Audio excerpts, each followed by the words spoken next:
Ayun, magandang gabi sa ating lahat. Mag-share lang ako ng Word of God. Ito ay makikita sa Roma chapter 3. Babasahin natin hanggang verse 23 hanggang verse 25. Sapagkat ang lahat ay nagkasala at walang sinumang nakaabot sa kalwalhatian ng Diyos. Verse 24. Ngunit dahil sa kanyang kagandahang loob na walang bayad niyang ibinigay, sila ay itinuturing na matuwid sa pamamagitan ni Kristo Jesus, na siya nagpapalaya sa kanila. Verse 25. Siya ang inaalay ng Diyos bilang handog upang sa pamamagitan ng kanyang dugo ay mapatawad ang kasalanan ng lahat na nang sumasampalataya sa kanya. Ginawa ito ng Diyos upang patunayan siya'y matuwid sa pagkat noong unang panahon ay nagtimpi siya at pinagtiisan ang mga kasalanang nagawa ng mga tao.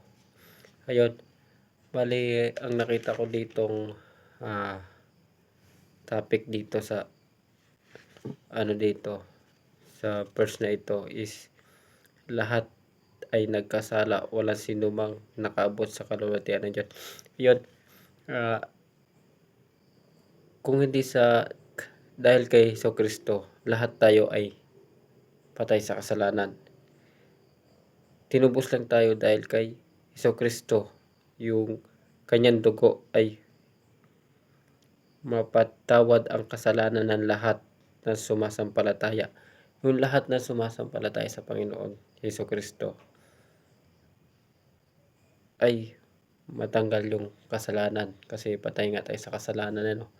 Ito nga na sinasabi sa banal na aklat na ito, lahat na sumasampalataya sa Panginoon ni Jesucristo ay mawawalan ng kasalanan, or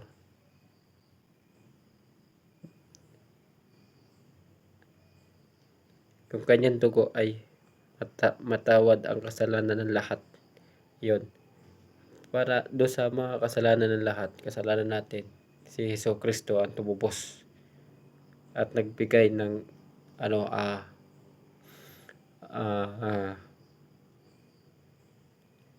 pagkakataon. Kaya yung pagkakataon na yun ay huwag natin sayangin. Ialay natin ang buhay natin sa Panginoon Jesucristo o sa Panginoon Diyos, kasi ayaw niya tayong maghirap sa dagat-dagatang apoy. Kaya yun, share ko lang yun, kasi sa panahon ngayon ang kinagigiliwan ng mga tao is puros makamundong bagay, makamundong gawain. Kaya habang may pagkakataon, habang nabubuhay pa tayo, magsisi tayo, dahil maikli lang ang buhay. Kasi sabi nga nila, maikli lang ang buhay, dapat magpakasaya. Para sa akin na Kristiyano, mali yun. Maikli lang ang buhay, dapat gamitin na natin sa tama. Ibigay na natin sa Panginoon yung buhay natin, para sa ganun, yung sayang nararamdaman natin dito sa libutan na ito,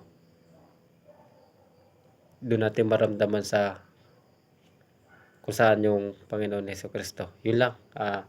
Follow, i-share na lang po, and thank you. Pasensya na kayo at hindi pa ako sanay mag-share ng Word of God, pero sinusubok ko sarili ko, medyo kinakabahan pa.